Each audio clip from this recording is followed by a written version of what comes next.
Material charge करा, बरोबर आहे. मटेरियल चार्ज केल्यानंतर आपण काय करणार आहे, इथपर्यंत कूलिंग टाईम होतं. नंतर आपण काय करणार, हे ओपन करणार. कूलिंग टाईम पूर्ण झालं ते आपण ओपन करणार. ओपन केलं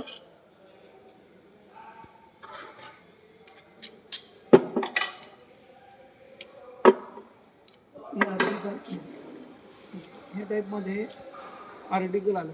पुन्हा फ्लॅश आला. फ्लॅश आला तर कारण काय आहे की आपण ह्याला जे दिलेलं आपण जे आहे, आपण ह्याच्यात काय केलेलं आहे, क्लॅम्पिंग प्रेशर हे काय झालेलं आहे, ह्याच्यामुळे कमी आहे आणि इंजेक्शन प्रेशर आपलं वाढलं. म्हणून आपण काय करणार, सेकंड स्ट्रोक घेणार.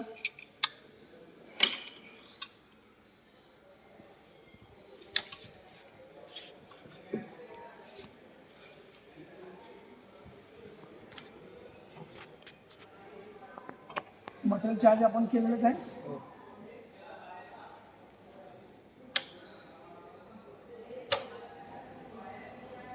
होल्डिंग टाईम दिल्यानंतर मग आपण काय करणार, कूलिंग टाईम देणार. कूलिंग टाईम देत असताना आपण काय करायचं, मटेरियल चार्ज करायचं. त्याच्यामध्ये मटेरियल चार्ज केल्यानंतर आपण काय करणार आहे, कूलिंग टाईम पूर्ण झाला की मोल्ड ओपन करायचा.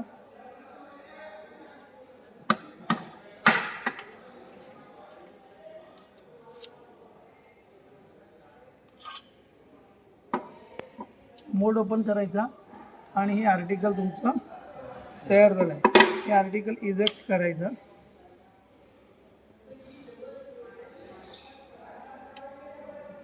हे बघा, हे तुमचं आर्टिकल आलं स्वस्तिक. ठीक आहे, हे सेम प्रोसिजर आहे.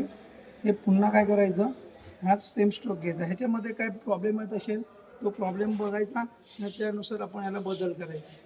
ठीक आहे. आधी काढलं तर काय झालेलं होतं की फ्लॅश आला. फ्लॅश का आला, क्लॅम्पिंग प्रेशर कमी झालं, इंजेक्शन प्रेशर वाढलं. त्यामुळे आपण काय केलं, क्लॅम्पिंग प्रेशर वाढवलं, इंजेक्शन प्रेशर कमी केलं. ओके, हा तुमचा ओके जॉब आहे. ठीक, ह्याप्रमाणे सगळ्यांनी करायचं.